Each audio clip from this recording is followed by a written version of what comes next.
This is Cam Kelly, and welcome to Devil Talk once again this week, joined by Brent Pope. Good to be back. Well, it's good to have you back. Well, Absent last week. I thought I was about to be beer-brired. I thought he was just going to take over. I didn't really appreciate being left to face the big man by myself. Well, he's quite affable, really, when you kind of break him down. Intimidating but lovely. He is. He's got a nice beard, and after that, it's pretty soft. I tell you, if you could ever have anything said about you, it would be that, Brent Pope once said I had a nice beard. Well, that's all you need.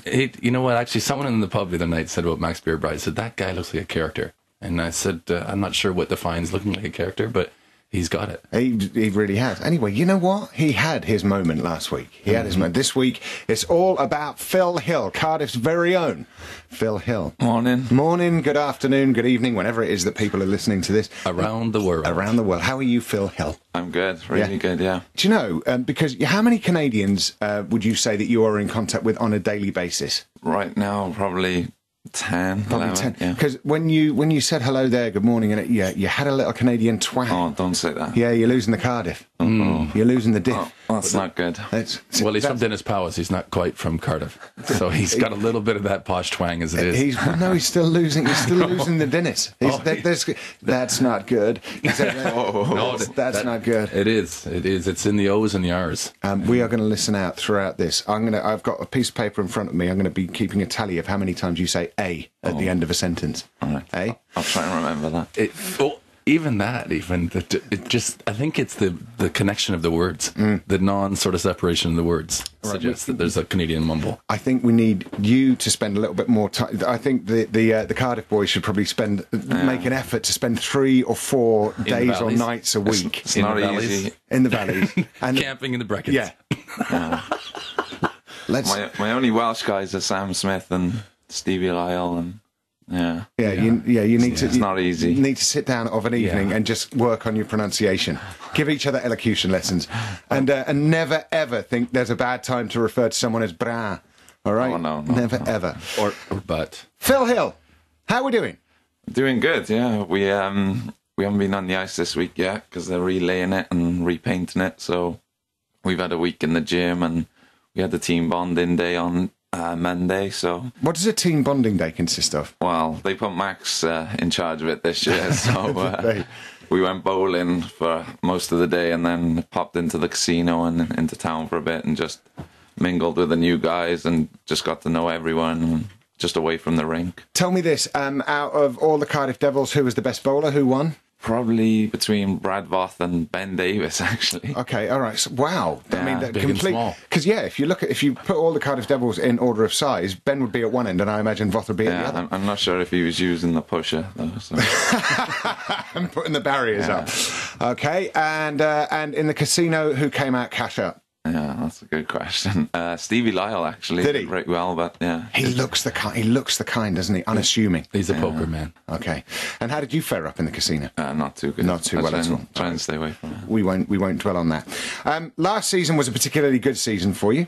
Yeah, really. Scored a load of very important goals. Yeah. And how are you faring up this season? It's been so-so. I mean, I'm on a new line at the moment, and we haven't scored as many goals as we'd like as a team even yet. But, I mean, our last game against Belfast at home was probably our best game as a line, and I think it's looking good. Now, what happened there? Because the score ended up 4-3 in favour of Belfast. It was a game I think we should have won. I mean, we put ourselves in a position to win. We were getting good scoring chances, and we run into a little bit of penalty trouble, and that's hurting us at the moment. But... yeah, I mean, we played a good game, I think. Is it one of those things that afterwards in the dressing room, whoever caused the penalty, if you come out at loss, do they get a lot of grief, a lot of jib? Would they ideally like to lock themselves in the sin bin until you all leave the building? Yeah, I mean, sometimes if you've taken a bad penalty at a bad time, then it's not the greatest feeling. But then if you win the game, I think they get more stick then, because you can joke and laugh about it. Yeah. And this weekend, how are we looking? We've got the Sheffield Steelers at home and away. Yeah. All right. Doesn't come much bigger than that. It really doesn't, because they've had 3 games, 3 wins, right? Yeah, they're playing well. All right. Expectations? We've got to go in looking to win both games. I mean, especially at home, we don't like to lose, and we're pretty proud of our record in the Bay. I mean, Sheffield travelling up there on Sunday, if we've got that confidence from the Saturday game, then there's no reason why we can't get 2 wins. Who will you be keeping your eye on from the Sheffield team on? Well, certainly at home. Let's take on home first on Saturday night. I mean, they're pretty stacked up front. They got, Ryan's Finity played here last year. He's made some really good signings. They got a guy called Ramsey who's kind of like Pele for us was last year. They've got Ashley Tate. They've got a good British core there. And then even on defence, they got guys like Rod Saric who, if you give these guys power plays, that they will hurt you. And is Finity in the opening lineup or not? I'm not too sure. Knowing him, he'll probably put himself on there, yeah. He's done a decent job as Ryan, putting together a nice team this year, but if you're referring to him being right on the opening 5 players, I suspect that, I'll ask Hilly what he knows best, but is he kind of putting himself forward? Is he sitting back a little bit now as a player coach? No, I think he's sitting back. I mean, he's, it's a tough job. I think it's his first year, and he is a great player, and he's always led from the front. He's been our captain last year, and I think as a coach, he needs to kind of see what he's got right now, especially the first couple of months. So he's I think he's playing on a line with, I think it was Jonna before he got hurt, and then Tom Squires. So yeah, we'll see. Will Sheffield be counting on forced errors from the Cardiff Devils, i.e., how many of you guys will be looking to give Finity a little nudge? I believe that's the technical term, isn't it? We'll give him a little nudge. Yeah, that's his kind of game. He's, his whole career, he's been probably one of the best agitators in the league, but he's also a good forward, and especially in our rink, it's a tough place to keep guys like that quiet. So, it's always a physical game, especially against Sheffield. It's going to be hard for him to come back to what once was his home crowd, I imagine. Yeah, I did it when I played in Sheffield, and it's not a great place to come and play if you're a visiting team, and it's kind of hard to keep your emotions in check sometimes with all the crowd right on top of you, and there's that added pressure of trying to coach and watch the game and stuff.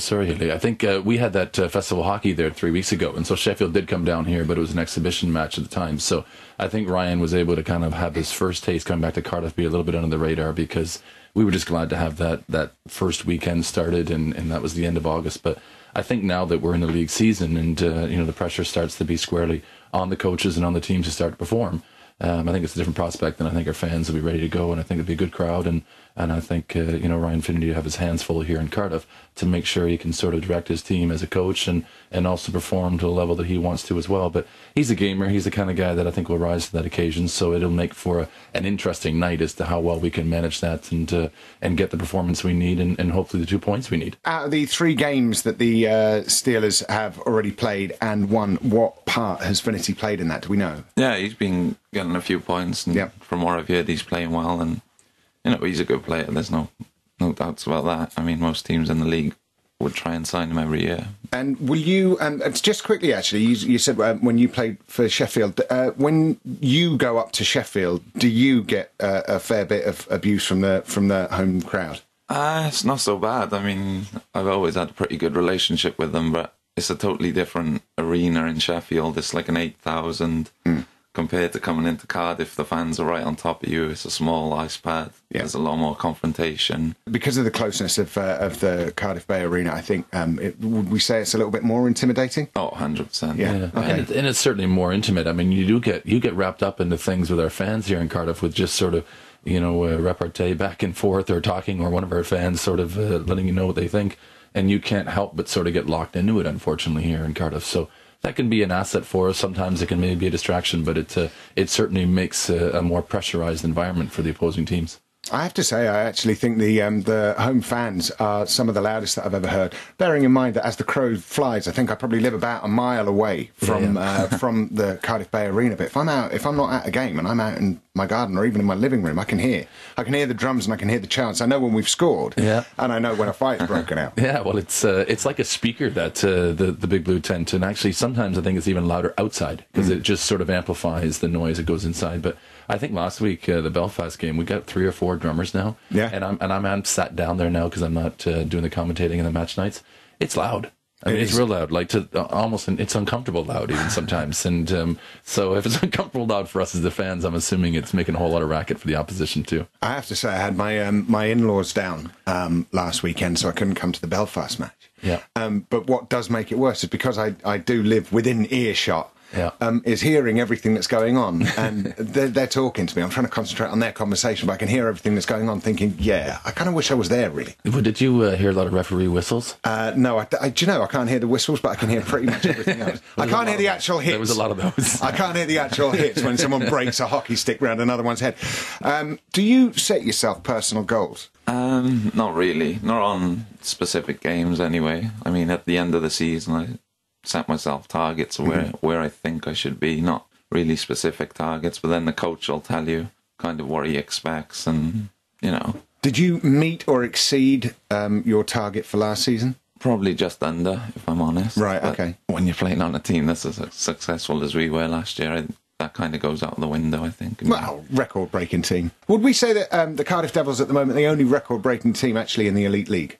I'd say so. I mean, if you're talking about Guinness World Records, which takes into consideration all sport, amateur and professional, I think Cardiff has that strapline to it this season as a result of earning it and being one of the only teams earn it. So if it was something that everybody won every year, I mean, you don't put on your jersey that you won the championship last year, because everybody wins a championship every year. But not every year does anyone set a Guinness World Record for 22 consecutive professional wins. So we want a championship, let's make no mistake of it, here in Cardiff. But it is a nice thing to give you a little distinction and give you a little identity to have a world-class record. From the outside, and when I say the outside, obviously you're an integral part of the Cardiff Devils, but not being actually in the team and on the ice. Your predictions for Saturday, we won't go on to Sunday, let's concentrate on home first. Home to the Steelers this weekend, Brent Pope's prediction is?